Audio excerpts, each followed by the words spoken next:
마태복음 15절부터 22절인데 22장입니다.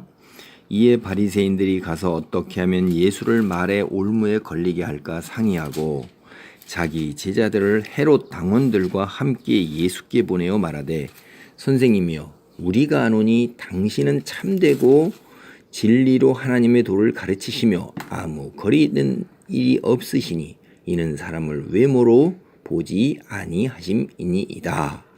그러면 당신의 생각에는 어떠한지 우리에게 이르소서. 가이사에게 세금을 바치는 것이 옳으니까 옳지 아니하니까 하니.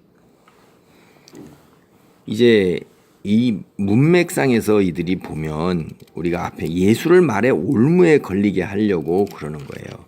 그러니까 이들이 얼마나 이제 악한가 하냐면 종교 지도자들이 예수님께서 놀라운 기적을 행하시면서 하나님의 말씀에 근거해서 자신이 누구라는 것을 갖다가 이제 얘기를 하시는 거예요. 그럴 때 백성들은 이들을 최소한도 선지자로 봤어요. 하나님께서 보내신 사람으로 봤어요.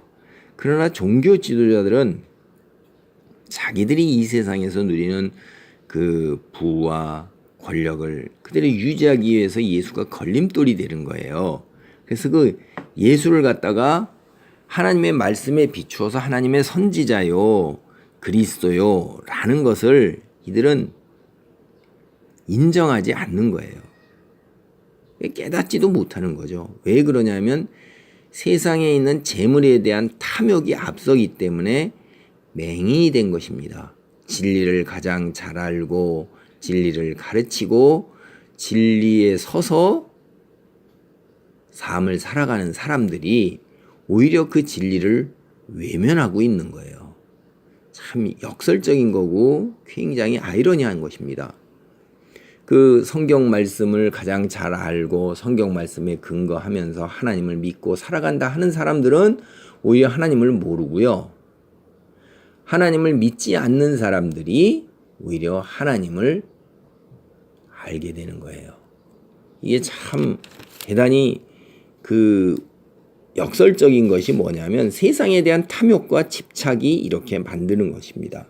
그래서 예수님이 그 권위가 너희 어디서부터 왔느냐? 라는 거로부터 이제 질문을 해서 이들이 그 대답을 못하게 되니까 그 다음에 예수님이 포도원 농부 비유나 두 아들 비유나 혼인잔치 비유로 얘기를 하니까 이들이 21장 45절에 보면 대제사장들과 바리새인들이 예수의 비유를 듣고 자기들을 가리켜 말씀하신 줄 알고 잡고자 하나 이 심히 분이 나는 거예요. 자기들이 결국 하나님의 나라를 빼앗긴다 하는 것을 스스로가 깨닫게 되니까 저 예수라는 저놈 저 가만두지 않겠다 이렇게 얘기를 하는데 이제 어떻게든지 간에 이 흠을 잡아서 넘어뜨리려고 하니까 그 16절에도 보면 헤롯 당원들 바리새인들이 이제 헤롯 당원하고 함께 손을 잡아요.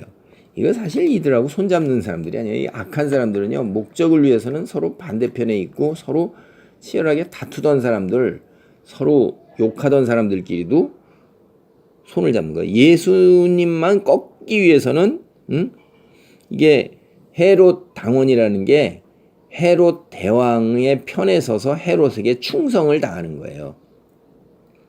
이게 로마 정부를 대표하는 거잖아요. 헤롯 대왕이. 근데 거기에 붙어서 떨어지는 부스러기, 권력의 부스러기와 재물의 부스러기를 먹고 살기 위해서 그쪽에 붙은 당파인데 바리새인들이 이들을 얼마나 미워하겠어요. 로마 정부의 앞잡이 같이 이렇게 되는 건데 그런데도 예수님을 거꾸로 틀기 위해서 유대인들도 또한 미워하는데 거기에 이 유대 종교 지도자들도 미워하는 사람들하고 예수만 꺾기 위해서는 한편이 되는 거예요. 그래가지고선 입에 말린 소리예요. 이들이 정말로 참되시고 진리로 하나님의 도를 가르치시고 아무도 거리끼는 일이 없고 사람을 외모로 보지 아니하는 정말로 하나님의 사람이라는 것을 앞에 입에 침도 안 바르고 그냥 이렇게 칭찬을 하고 막 하는데 사실이 그런 건데 이들은 믿지 않으면서도 백성들이 하는 이야기를 그대로 옮기는 거예요. 당신이 그러한 사람이라는 거예요. 인간이 하는 말을 여러분 어떻게 생각하세요? 우리는 모릅니다. 심령을 모르기 때문에. 그러나 하나님은 그 심령을 다 꿰뚫어 보시잖아요. 그러니까 18절 보세요. 예수께서 그들의 악함을 아시고 이르시되 외식하는 자들아 어찌하여 나를 시험하느냐. 이들은 겉으로만 그런 척하는 거예요. 속이 다른 거예요. 우리는 사람의 말을 그대로 믿어서는 안 되는 거예요. 굉장히 조심하면서 분별과 지혜를 가져야 돼요. 악함을 꿰뚫어 보시니까 하나님 앞에서 참 우스운 거죠. 인간이 피조물 된 주제에 감히 이렇게. 그래서 예수님께서 어떻게 말씀을 하셔요? 이게 굉장히 쉽지 않은 말씀입니다. 19절로부터 21절 보세요. 세금 낼 돈을 내게 보이라 하시니 데나리온 하나를 가져거늘 예수께서 말씀하시되 이 형상과 이 글이 누구 것이냐 이르되 가이사의 것이니이다. 이에 이르시되 그런즉 가이사의 것은 가이사에게 하나님의 것은 하나님께 바치라 하시니. 그 당시 이제 쓸 돈 대략 하루의 품삯이 데나리온이라고 불려요. 그렇게 알려져 있어요.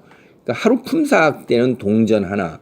옛날에는 금, 은, 동 이런 걸로 동전을 만들었잖아요. 그 동전 자체가 그 가치가 있었어요. 그만큼. 그런데 그 로마 시대에 통용되는 동전의 가이사라는 얘기는 당대의 황제의 얼굴을 거기다 새겼어요.